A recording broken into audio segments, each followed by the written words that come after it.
All right. What's going on, guys? Welcome into episode 3 of the Draft Profile Series, where we're going to be taking a look at different draft prospects, right? Guys that I feel as though the New York Jets should be doing their due diligence on as we inch closer and closer to the actual draft, which is in a couple weeks. So, with that said, this episode is going to be about tackle from the University of Georgia, Andrew Thomas, okay? And I want to start the video off with a simple question for you guys, just because I'm curious and, to be honest, 100% honest with you, I was kind of going back and forth, like, should I bring it up? Should I not bring it up? But I've decided I'm going to bring it up, okay?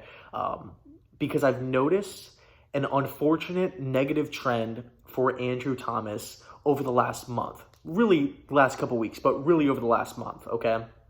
And I don't know why it is. When I look at stuff online about Andrew Thomas, right, projecting him to the next level, when I look at mock drafts about Andrew, they are all pegging him as a middle of the first round guy, a late first round guy, to the Bucks, to the Broncos. I saw one mock draft where he fell all the way to the Seattle Seahawks, and nobody's really giving an explanation on why this guy's falling. I couldn't find really anything. I mean, really, like, his biggest knock or his biggest negative that people keep bringing up is too much power and strength in his upper half and not enough strength in his lower half. So he kind of relies on his top half too much. But that, to me, seems like you're nitpicking. And it really, to be honest with you, it kind of gets under my skin because it's not fair. It's not really fair for Andrew Thomas. And I know, they're going to the NFL, so every little aspect of their life is going to be dissected and analyzed. But when I look at Andrew Thomas, I look at a guy who's durable, a highly competitive athlete, a guy who's absolutely dominated the SEC, the best conference in college football, for 3 years. He's 21 years old. He's 6'5", 320 pounds. I want to know why Andrew Thomas is being disrespected by a lot of people out there, because to me, it's unwarranted.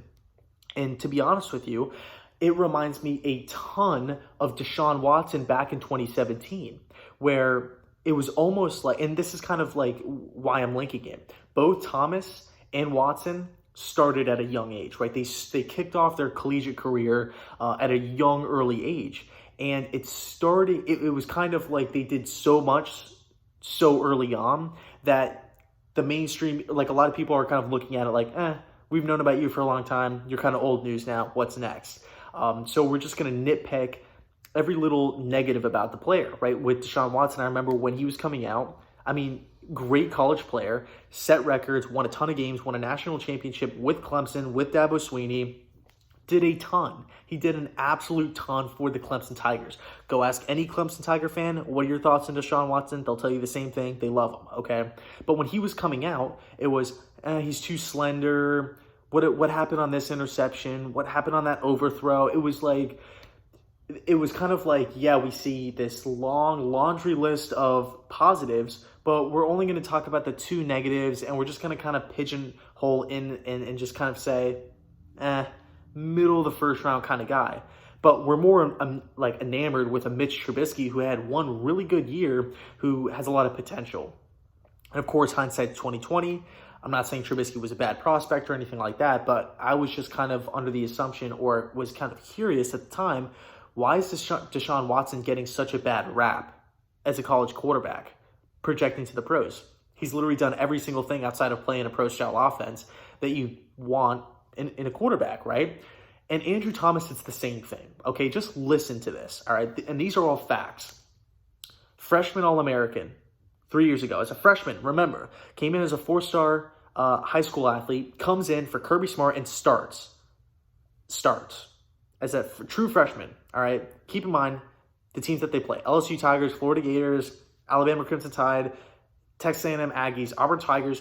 They play a lot of good defenses. And Andrew Thomas is asked to start. He says, okay, he's starting. Oh, we're going to need you to play right tackle. Does it. Dominates. Oh, we're going to need you to play left tackle. Does it and dominates. So this is a guy who has won multiple awards, who's dominated really the country, but that conference specifically at 2 separate positions, left tackle, right tackle. Pretty impressive stuff. Okay, 2-time first team All-SEC, 2018, 2019. Again, really, those are, that's a big deal. That's a big accomplishment right there. like I said before, and this is kind of one that's like a little woo-wooey. Like people are going to say like, like it's not really that big of a deal because he's an O lineman. But think about the amount of big games that the Bulldogs have played in over the past couple seasons, right? Really, since Kirby Smart has taken over that program, they've been in a lot. They've been in a national championship.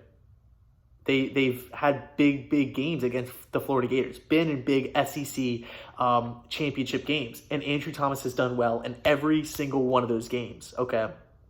Not to mention, he was the Jacobs Blocking Trophy winner in 2019, which is the trophy, the award for the best blocking collegiate player, right? Like best blocking offensive lineman. He won that trophy last year, and he was a first team or unanimous All-American last year.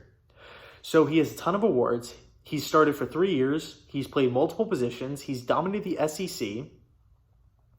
And people are saying, oh, like, yeah, he's okay. He has the height. He has the strength. He has the weight. He has the attitude. There's no red flags off the field. It's not like this guy has been, arrested multiple times and, you have to worry about him showing up, being late for practice. No, this guy's a competitor. This guy loves football. Why is it that he's being mocked yeah, he's good, but he's not the best tackle. No, he's not the second best. Like, I'm 100% convinced that the pros, right, the teams are going to be taking Andrew Thomas in the top 11. That's kind of my mindset. I don't think he's some late round guy that's going to be falling. I think a lot of people fall in love with potential, like guys like Austin Jackson, guys like, Mekhi Becton, and like a Josh Jones. And I like a couple of those guys a lot, right? Like I'm not like downplaying their or like shining a negative light on their careers. I'm just saying, what about my guy Andrew Thomas here, who's done literally everything that you've asked of him and more, and dominated it, and now he's being punished for it because he was, there's really no rhyme or reason for the punishment. So as you guys can kind of tell by the trend of this video, I like Andrew Thomas a lot. Okay, I really do. Even when you just watch him on tape, like numbers aside and awards aside, I mean, even when this guy would get beat, he could reset quickly. I think this guy's going to be a dude that could come in and play right away, has a really high floor, but also has a high ceiling. Remember, this guy's 21 years old. 21 years old. You don't think that Andrew Thomas is growing more? You don't think that Andrew Thomas is going to be getting a little bit better? Like, you don't think that's a possibility? That's kind of like, why is Andrew Thomas a finished product, but Mekhi Becton isn't, Josh Jones isn't, Austin Jackson isn't, Jedrick Wills isn't, Tristan Wirfs isn't, all those guys aren't finished products, but Andrew Thomas is. I wonder why that. I'm curious and I want to know. Because I do feel bad. It's an unfortunate truth of Thomas's draft stock, and I don't really get it. So if Thomas is on the board at 11, I would love it if the Jets picked him. I mean, we obviously need tackle help. We need O-line help. At left and right tackle, we did bring in George Fant, which was a signing that, obviously he wasn't like the top upper echelon tackle in the free agency market, but this is a dude who Joe Douglas thinks is going to come in, and Adam Gase hopefully as well is on board, who's going to come in and really be a trendsetter and set the tone on the offensive line. A guy who didn't really start a ton of games for the, for the Hawks, but a guy who always had potential, who guys really liked around the league, and a guy who's, overall highly thought of. So we gave him a pretty pretty big deal for his, resume so far. So you have to assume that he's going to be playing the left tackle position, which is cool because obviously Beacham's not going to be there. But, if Thomas is on the board at spot number 11 and, depending on who's on the board, who's not, I can easily see the Jets drafting Thomas at spot number 11 and playing him at right tackle and just saying, you know what? We got Greg Van Roten to play guard. We got Connor McGovern to play center. We got George Fant to play left tackle. And now we're getting Andrew Thomas to play right tackle.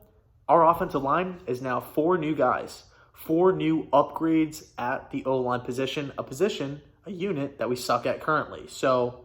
Or sucked at last year. So that's my thoughts on Andrew. Let me know your thoughts down below in the comment section regarding Thomas, his draft stock. Would you like the Jets to get him? Would you not like the Jets to get him? What are his pros? What are his weaknesses? Let me know because I can't wait to read them. So I'll leave it there.